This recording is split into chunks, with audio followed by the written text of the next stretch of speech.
to the OklaRoots YouTube channel. In today's tutorial, we're going to be making a traditional holiday classic. Today, we are going to be making a stocking, and this pattern comes to us from Kandou patterns. Now, the thing I love about this particular pattern is that it gives you 3 different variations that you can mix up in so many different ways. You can add so many different things to this. I consider this a scrappy project, and I'll show you a really scrappy version in just a moment. But this was the first one I did, and I actually didn't have the same amount of fabric for the front and the back, so it's different. But it's cute, right? And then I added the cuff on the top. This is faux fur, so it's super, super yummy. And then the inside is just some quilt cotton. So you don't really need a whole bunch of stuff, and you can kind of throw everything into this. Like if you want to add some ribbon, you can add some ribbon. If you want to add other fabrics, if you want to use foam and quilt it, if you want to use with fleece, I mean, you can really do whatever you want. Embroider, of course. Embroidered Christmas stockings are adorable, right? So in today's tutorial, we're going to be going through all 3 versions. I'm going to walk you through building one stocking entirely, and then I'm going to show you how to make the 2 other panels, because after you make the panels, going through it is the same. So you can see on this stocking here, I have not added a loop, and that's okay. I'm going to show you how to add a loop kind of after the fact if you have rivets. That's kind of how I like to do it. I just put like a little piece of leather around the top, rivet it, and then I have a quick, cute loop. But there's a few different ways to do it, so I'll show you some of the other options as well in this tutorial. So first, we're going to walk through just a very simple version. This is just one piece of material. This is actually cotton lycra, so it's very, very soft and squishy. It is already interfaced with woven interfacing. We will talk about that in just a moment. But this is just the full stocking, no extras, right? So I think we might add a little bit of extra to this. We'll see. We'll play with it. So we're going to build this stocking entirely just to kind of show you the whole process. And then after that, we're going to go through how we can do a version with a little cuff on the top. And then after that, we're going to go through her version, which is a pieced, kind of like a quilt block stocking. Look how fun that is. Isn't that so cool? I love that. So I have another one all cut out, ready to go. I will sew this together with you. And then putting all those together is the exact same way as the first stocking. So as always, thank you so much to Caroline over at Kandou Patterns for allowing me to use your patterns in my tutorials. We do have a discount for this. It does expire at the end of the month, so make sure you check down below to get that discount if you want to make one of these stockings with me today. Stockings are so fun, and they're not just great for, hanging above the fireplace. They're also great as ways to gift things. So I know when I was a kid, that's what I had. One member of the family particularly, and she would always gift me a stocking. She would get a stocking and she would fill it up with a bunch of presents and stuff like that, and then she would gift me that. And I thought that was really special, and it was a really fun way to get a lot of fun little knickknacks. So it doesn't have to be hanging in your house. You could also use this as a gift wrap for a present. If you're new to the OklaRoots YouTube channel, please consider clicking subscribe down below. If at any point you like this video, please give it a like. Any questions, comments, shoutouts, anything at all, leave them down in the comment section. I will have timestamps for each one of these stockings. So if you just really want to know how to piece it or how to put the whole thing together, check down in the description of this video and there'll be timestamps listed. They'll also be running along the bottom of the screen. So if you just kind of hover over the screen, you can see the timestamps for each section. All right, guys, let's get started. All right, so pretty much anything you're going to need, you're going to want a ½ yard of it. Just get a ½ yard of material, so that way if you want to make multiple stockings, you can. These are pretty big pattern pieces. So the material I'm using for the first stocking, which is just going to be one panel, nothing extra really, is cotton lycra. Now cotton lycra is super stretchy. It's used for clothes most of the time, but a lot of us end up buying it because it looks really pretty, right? The colors on cotton lycra just pop so much more than other fabrics. So to use cotton lycra, we're definitely going to need some woven interfacing. And like I said, you're going to need about a ½ yard of each of these. For the lining of my stocking, I'm just going to be using some quilt cotton, and I'm not actually going to interface this with anything. It's the lining. It really doesn't need any interfacing. Honestly, you don't have to interface much of any of your stocking if you don't want to. If you want it really loosey-goosey, make it loosey. If you want to add foam, make it I mean, do whatever you want, honestly. Okay, so we're using one pattern piece for everything today. And one thing I really want you guys to focus on when you're cutting out the pattern piece is don't cut 2 pieces of material out that look just like this, because they have to mirror each other to come together. So as you can see, I have 2 cuts of my lining material over here, and when I lay both of them right side up, you see they're opposite one another. They're not the exact same. If they're exact same, then we can't put them right sides together you know, and then sew them together. So you have to cut out one like this, flip over your pattern piece, cut out the other one. So as you can see, I have 2 cuts of my lining material here. None of this is interfaced with woven interface. And then over here, I still have to make my other cut, but you're gonna have 2 cuts for your exterior, so I'm gonna make the other cut mirrored of this, right? It's not going to be the same shape as this, it's going to be like this. But when working with cotton lycra, I find it's easier if I first cut out my woven interfacing. So my woven interfacing, you gotta visualize this with me. It's gonna go on the back of the material. So the material is gonna be right side up right here. So they will mirror one another. They'll be opposite of one another, right?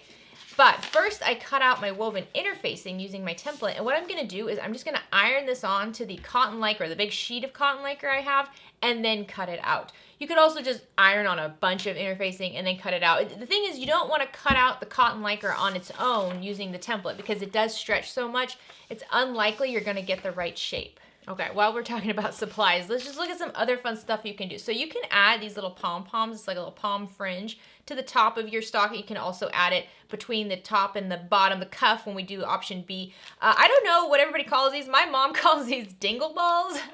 I don't know if that's actually what they're supposed to be called, but I have a bunch because that just makes me laugh. So I think I might add some of this to the top of the stocking we work on first. You could also add ribbon anywhere. You could just sew on a strip of ribbon around the top of the stocking. This here is a scrap piece of leather that I was gonna use for another project, but then I didn't. I'm actually gonna cut this down and use this as a loop on one of the stockings to hold it on the end. I'm just gonna rivet it in place. Since it's leather, I can get away with that. For the loop, you could also use some webbing or some ribbons. There's just so much stuff you can use here. So we'll play with a few of these today. So this is a use what you have kind of project. You don't need a whole bunch of fancy stuff to do anything today. The needles I'll be using are 70-10 because I'm not using really thick material. The thread I'm using with that though is the Tex 35 thread. You're gonna need some marking tools. I have air erasing for marking on some colors. I have a chalk marker for marking on darker colors. A small ruler is always helpful if you're trying to figure out placement for things. And then my stiletto is not a whole lot to it. You're gonna also need an iron, and if you choose to use rivets, you'll need your rivet press.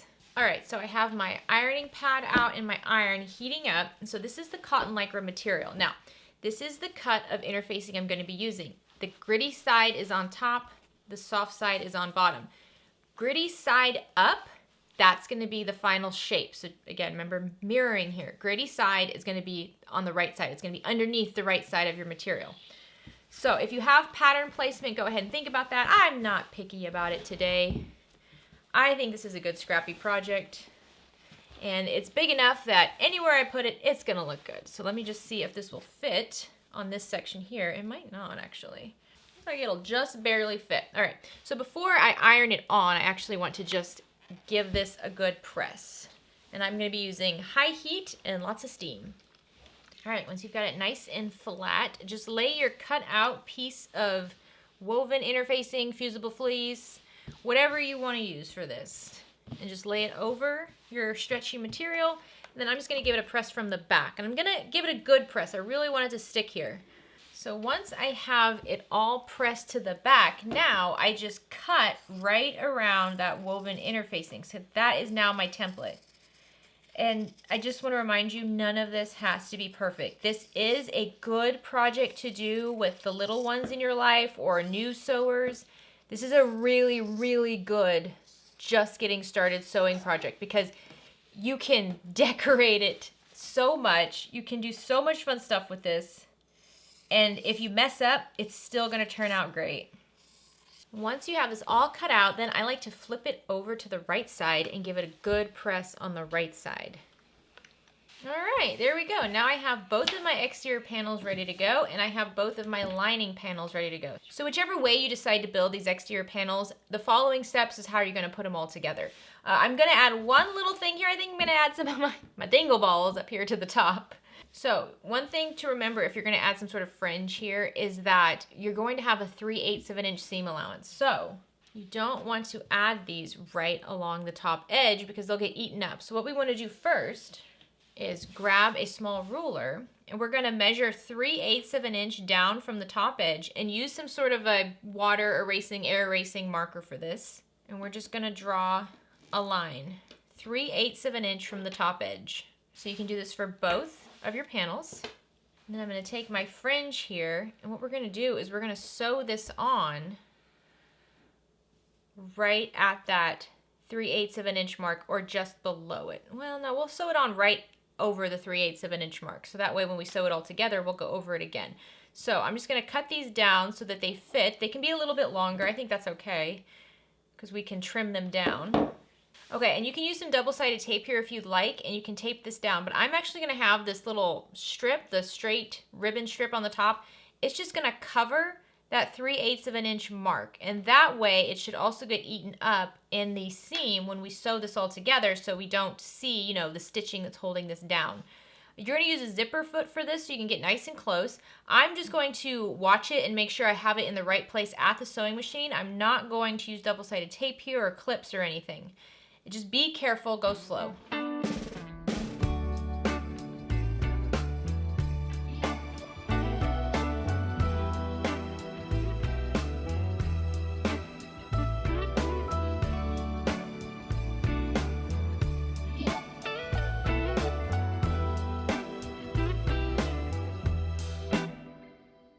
So I'm gonna be honest, I am not a dingle ball expert.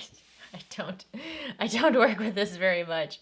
So I'm gonna trim down the sides, and if I have any of these little palms that are right in the seam, I am gonna trim those down too, because I don't want to sew those palms into the seam, you know what I mean? So I think I can trim this one down. That looks past the 3/8 of an inch, and then over here as well.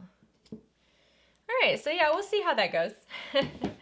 If I find that I'm starting to hit these little pom-poms with my needle, then I'll trim them down as well. Okay, so now we're going to take the exterior and we're going to lay it right sides together. And we're going to match up the sides and the whole bottom. Grab some clips or pins and pin these right sides together. Okay, now let's take this to the machine and sew along the sides and the bottom at a 3/8 inch seam allowance. Make sure you backstitch at the top. You might find it easier here to use, well, you could use a zipper foot, but honestly, you can just move those little pom-poms out of the way and you should be fine. So 3/8 of an inch all the way around.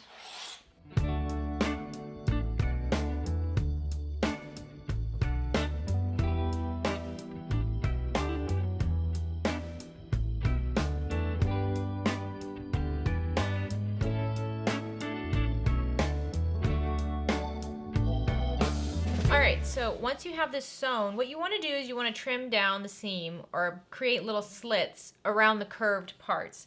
What I've actually found is fine is I actually trim the whole seam allowance, at least starting, you know, a few inches from the top, down in half, and that helps a lot, just trimming it down. Now, if you have really thick material here, you might not want to trim this seam allowance down too much, because then it could start pulling at the stitches and then the fabric will rip and it will be a whole thing. So you have to pay attention. If you're using thinner material like I am, you can just trim the seam allowance down in half, and that's going to help. And then we'll also do a couple little slits on these sharper corners.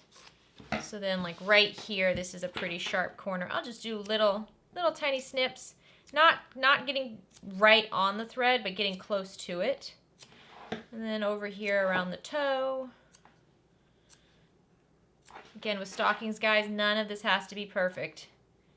It's going to be so cute no matter what you do. So the exterior is all prepped, so we can turn it right side out. Just take a look at it. Oh yeah, that's looking so cute. Look at that little stocking. Isn't that just lovely? Oh, that's so sweet.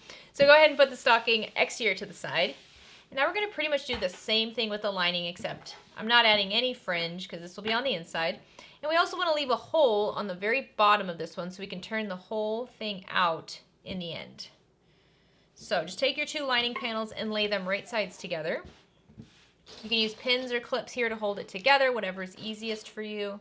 So the instructions say to leave a 5.5 inch gap on the bottom. If you are using thinner material, you can go a little bit smaller than that. If you're using really thick material, you definitely want to do that, or even bigger. So for the lining, we're going to start at the top with a 3/8 inch seam allowance. We're going to go down the side, and then we're going to increase the seam allowance as we go down to a 1/2 inch. So it's going to be 3/8 of an inch here so that it can match up with the exterior really nicely. But then as we go down, we want to increase the seam allowance so the lining isn't all baggy and bulky inside. So we're going to go down at 1/2 inch. Once we get to our first mark, we're going to stop and backstitch. And then we're going to skip over the opening and then start at the next mark, backstitch. Once again, doing 1/2 inch down here around the toe. And then I'm going to go back down to a 3/8 inch seam allowance as I get towards the top.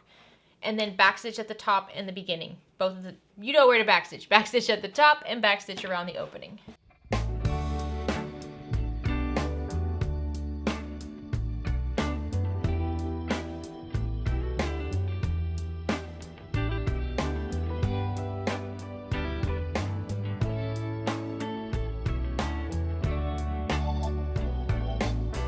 You have that done, you can trim down the seam allowance a little bit if you'd like, especially where you increased it.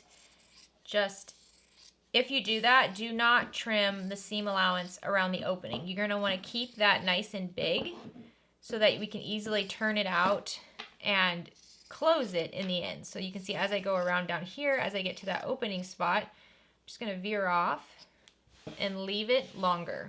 And then I can start trimming down again over here on the other side. Just going to make sewing it closed easier. Okay, so the last thing I'm going to do before we attach it all together is add a little hoop. So this is just some pretty sparkly ribbon that I picked up at a craft store. And I'm going to cut it to 10 inches long, which is what the pattern suggests. And then I'm going to fold it in half, wrong sides together just like that. And then if you want to, you can stitch these ends together. But what I'm going to do is I'm just going to figure out which side I want it on. Obviously, we usually want the loop over here on the side with the heel. So I'm just going to get it right there on the seam. I'm going to finger press the seam open. Put this right here. I'm going to clip it in place. And so when it's done, it'll be like that. That's pretty good. I think having it long is good. So I'm just going to go sew this in place at a 3/8 inch seam allowance. I think that will be cute. And you can make a loop using scrap material. You can find more ribbon. I mean, you can get really creative with this.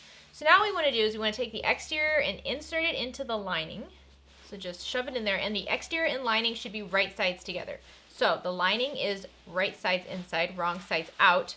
The exterior is right sides out. And we're putting it into the lining. And you want to be careful and make sure the toes are all together. The toes and the heels are together. Don't switch them around.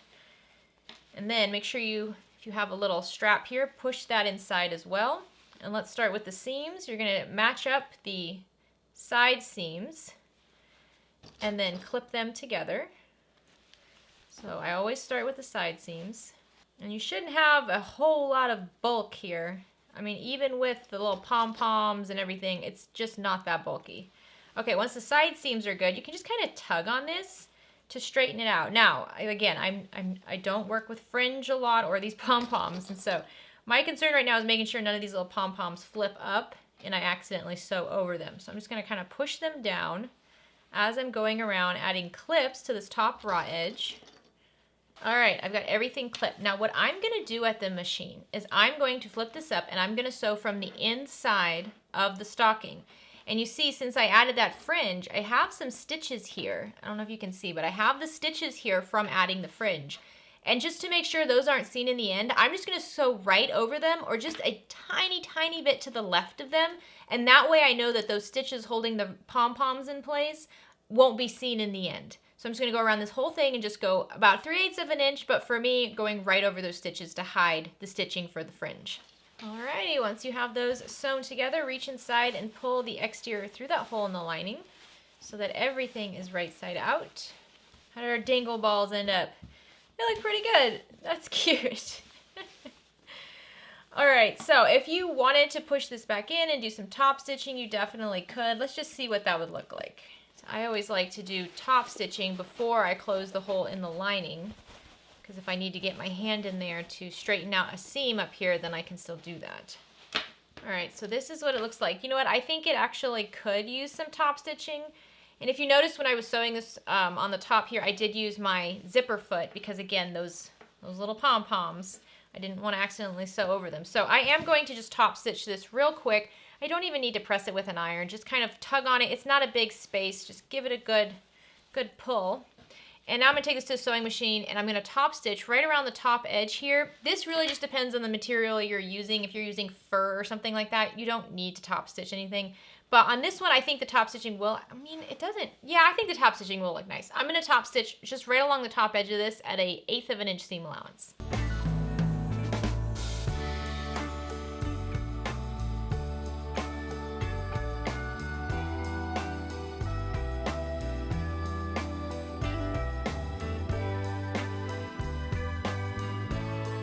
There we go. So the top stitching wasn't necessary, but it does add a nice little accent to it. So now I'm going to take the lining and pull it right side out. There we go. And all I have to do now is close the lining. So let's find our hole in the foot over here. Straighten everything out really well, like that. And then what I do is I just put my fingers in along the sides right here and just give it a tug. And the material naturally folds down on itself, especially if you have a nice big 1/2 of an inch seam allowance. It's just gonna fold in on itself. Let it do that. Doesn't have to be perfect. Doesn't matter if it's good curve or if there's a little angle right here. This is the lining. All right, now let's just top stitch along this opening at an 1/8 of an inch seam allowance. Once that's sewn shut, just push your lining back into your stocking and straighten everything out. And there you go, a nice, simple stocking. I mean, isn't that adorable? You can use this with your favorite fabrics. And like I said, you can hang this up on the mantle or use this as gift wrapping. Put your presents in there and then gift this, and then it's a keepsake that the recipient can have forever. So that's how you build the basic stocking. And now we're just gonna go through how to build a couple of the other panels. So just like we did with the first one, you're gonna want about a 1/2 yard of everything. The contrast material, you can use a fat quarter because you really just don't need a lot of it. But this is my contrast material, this is my lining, and this is gonna be the exterior bottom of the stocking. So for this version, you're gonna need 2 lining cuts, just like we did the first time, using the full template. And remember, these are mirrored. They are not the exact same. If I hold them both right side up, they are opposite of one another. And then for the exterior, you're gonna use your pattern piece. And what I do is, I mean, you could fold here, but it's a little tricky to trace it like that. So what I do is I take this on my material and I just mark little lines right here.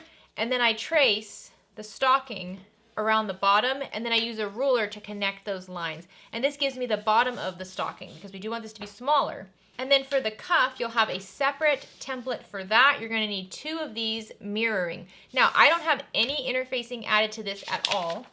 I wait until after I attach these 2 together and then I add the interfacing. So you can see on this one here that's already done, the interfacing is on the back. So to make it easier, I did cut out another piece of my woven interfacing, which I will just attach onto the back like this. Now again, make sure we're paying attention to direction here. So I have one stocking already made like this.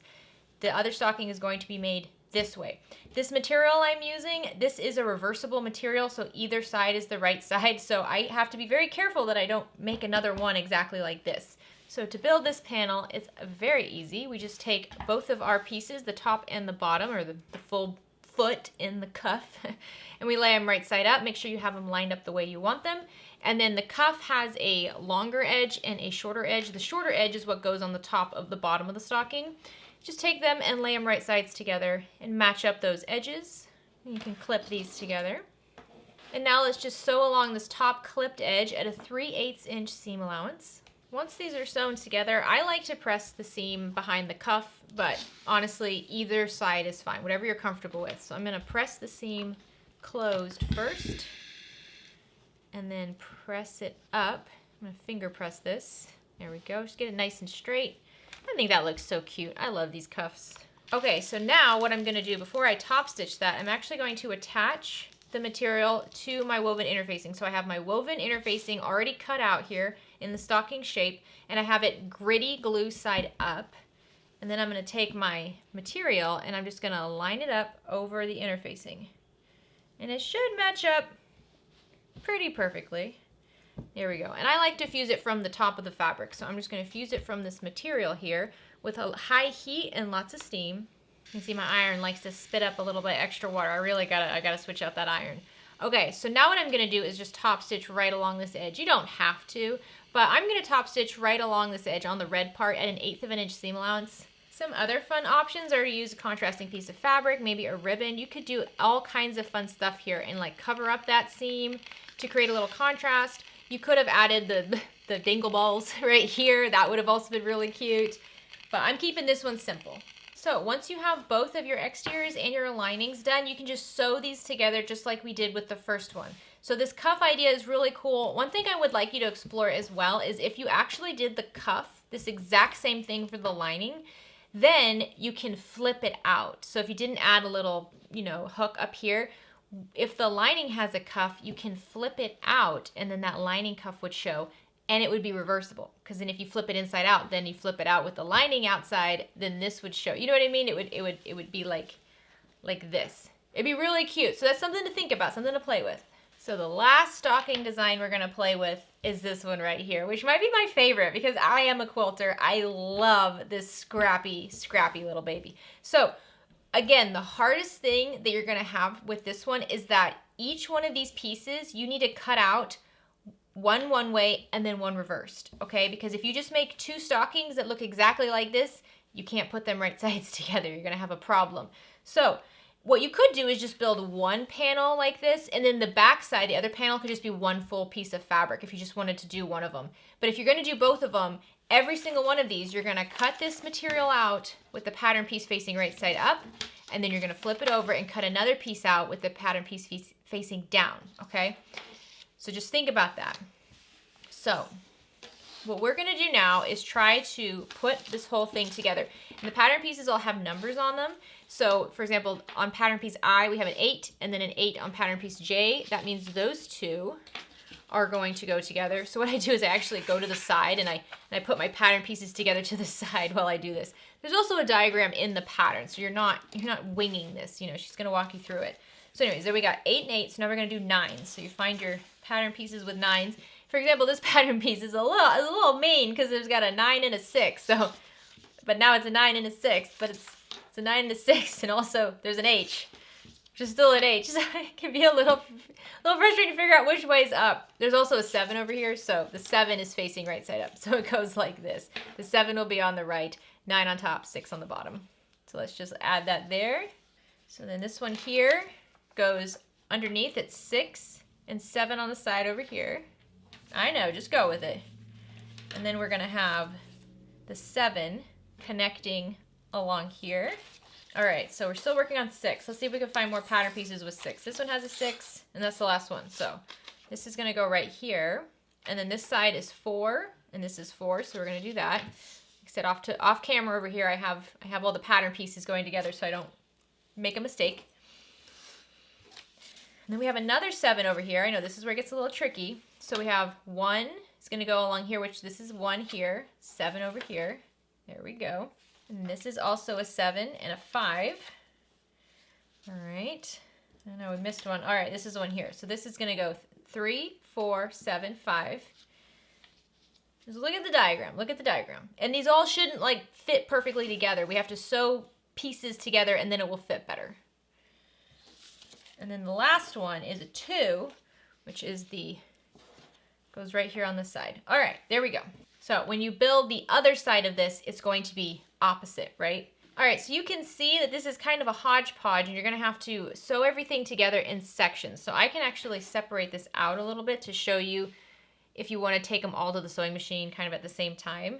The best way to do this is to start with these 2 pattern pieces here, which are A and B. These go together. And then up here, I and J, these go together.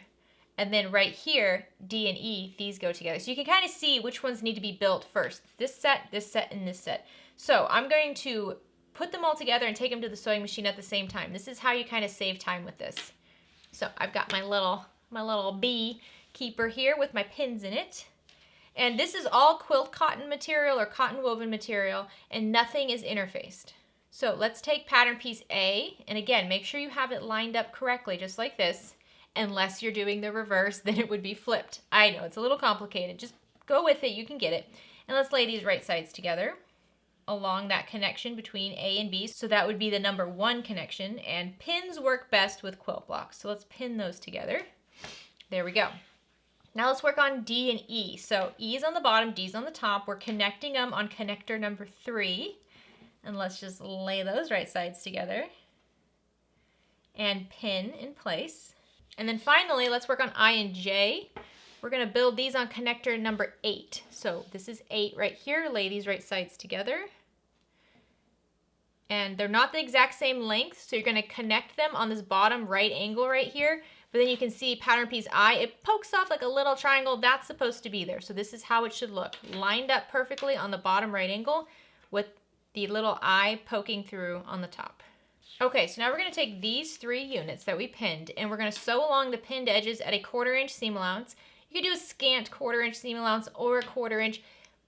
Either way, it's okay if it's not perfect. So 1/4 inch or just a little bit less than a 1/4 inch, but not 1/8 of an inch. All right, now let's press these. It does not matter which way you press these. So I just press it towards the darker fabric. Whichever fabric is darker, I'm going to press the seam behind that. When pressing this, I don't use any steam. Some people use steam. I do not like steam with quilt blocks. I use high heat, but no steam. I find when I use steam, it makes my quilt block start kind of wrinkling up, and it's just a mess. So no steam with my quilt blocks, just heat. And I press it on the front and also press the seam on the back. Just do these for all of them. Okay, once you have that done, let's relay out our block so we know where everything goes. Here we go. Okay, this is where we're at. So now let's work on the next bundle. This one's all good, so we're gonna wait on that. And now let's work on this toe over here. So we're gonna connect piece C to the AB unit on the 2 connection line. Flip those right sides together. There we go. Grab your pins and just pin them together. All right, now let's see if there's another bit we can work on. So this and this both have to connect to this. So do not sew this on yet. That doesn't go there.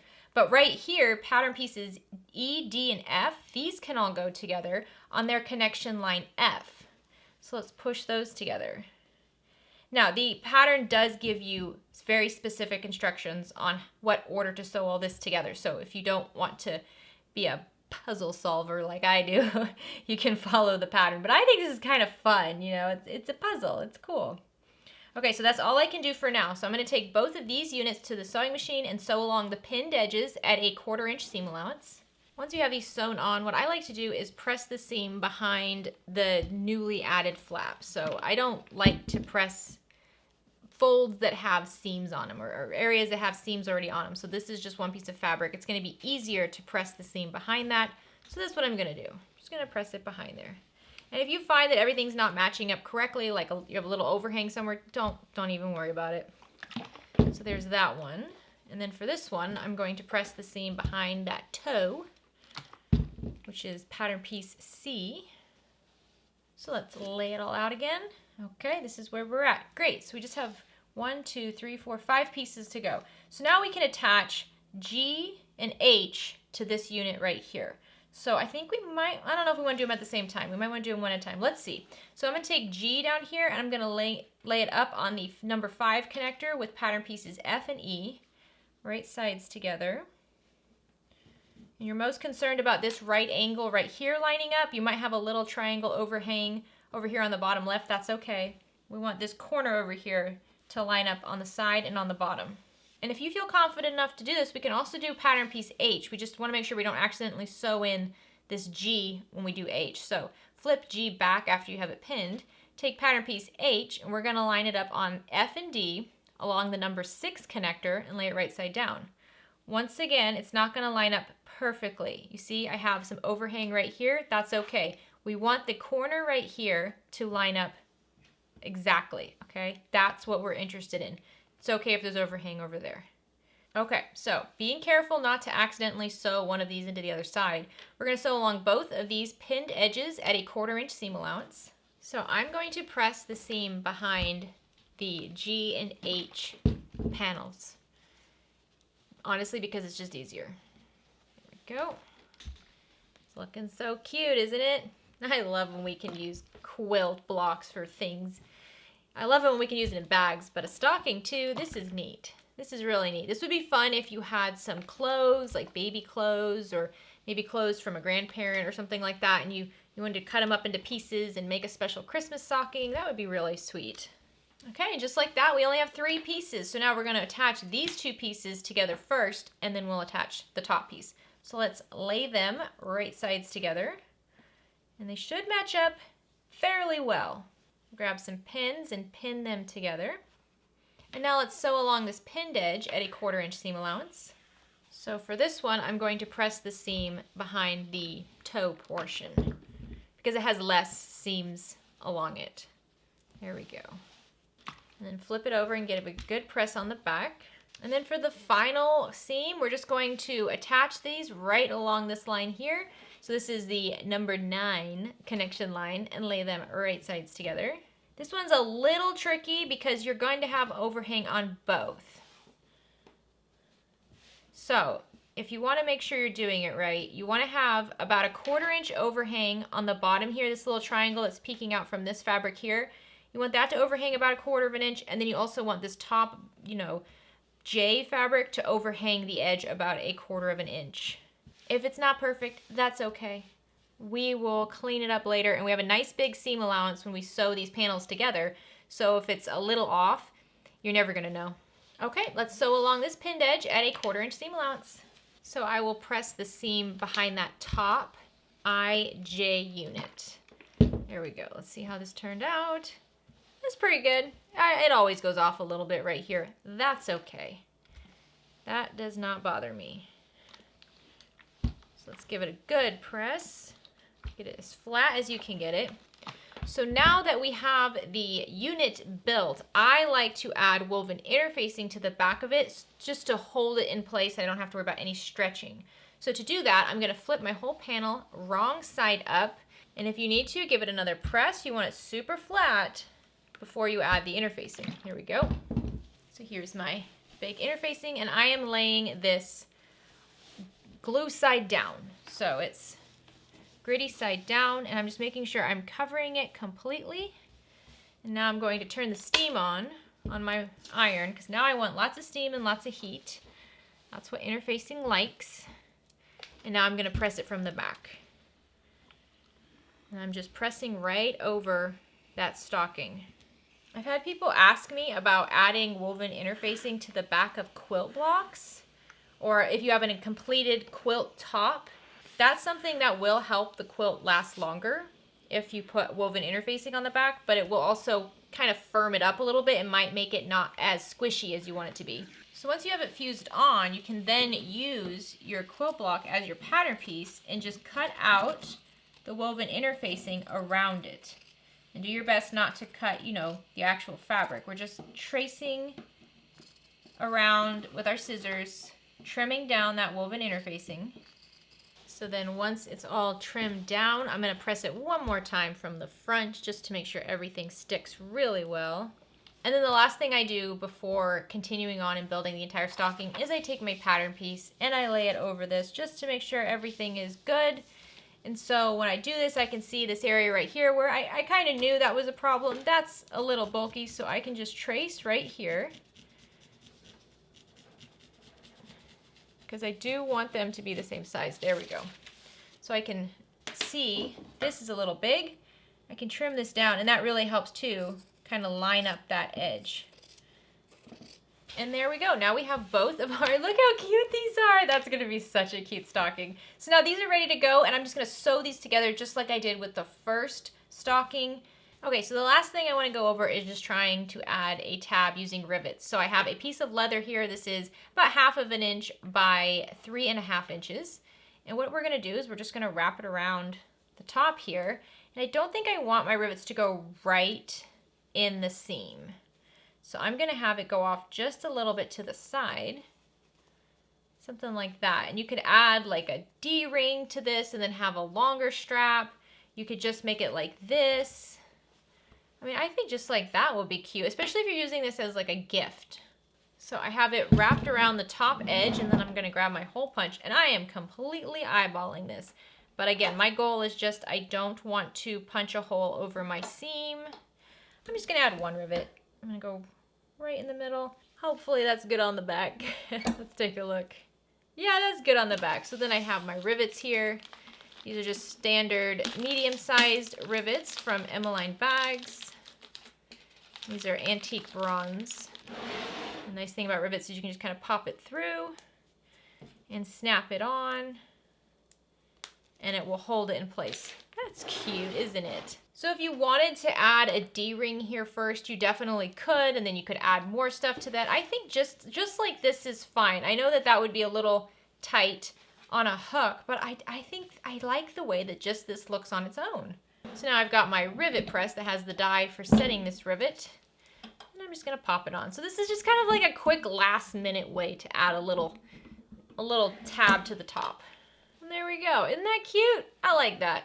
So what do you think? What do you think of these stockings? They come together pretty quickly and they're very satisfying. Again, this is one of those projects that's a great like last minute holiday project, right? Because you can quickly put it together, throw some goodies in it, give it to somebody, and it's nice. Or if you just don't have stockings, or if you have a new member of the family this year and you're like, oh my gosh, I didn't buy a stocking, you could quickly make something special like this. You can embroider their name, the year. This is obviously perfect for newborns, new adoptions, new puppies and kitties that come into the house. You know, it's just so special. There's something about a holiday stocking that's so special. I know in my house, we never get rid of them. So we have the stockings that we purchased when I was a kid. We have the stockings that we purchased when my children were little, and we keep them all the time. Every time we get a new pet, we keep their stocking. So we have a lot of stockings all over our house. So to be able to make our own is really special. I love that. So here is the first version we did. This is all cotton lycra, came together really easy. This is the process you're gonna use to make all of the stockings regardless of what the panel looks like. Here's the next version we did. As you can see, I haven't sewn it all together. I will do that on my own time, and if you want to see what these look like in the end, make sure you're following me on social media. I will be sharing them over there. And then probably my favorite one, obviously, is the quilt block one, because this is just so fun. Isn't it cute? And I used all scraps for this. I have a scrap bin behind me. Anytime I have cuts of material that are just really small, I couldn't use them in a bag, I shove them in that bin. I pulled all the scraps out of that bin for this. So I'm really happy with how this turned out. And of course, if you want to play with some faux fur, I highly encourage you to do it. Just if you're going to play with faux fur, cut it all out. Like if you're gonna make 5 stockings using faux fur, cut them all out at once and then just clean up. I still have fuzz in my nose from making this one a couple days ago. So I hope you had fun sewing along with me today. If you make a stocking for the holidays, let me know how it goes. If you have other things you like to make that are holiday related, I'd love to hear about them. I know a lot of you guys are making your own custom gift bags and things like that, so this is another option for that. I hope that you're having a great day. Have a fantastic rest of your week. Have a happy holiday no matter where you are or what you're celebrating or who you're with. I hope that you are feeling loved,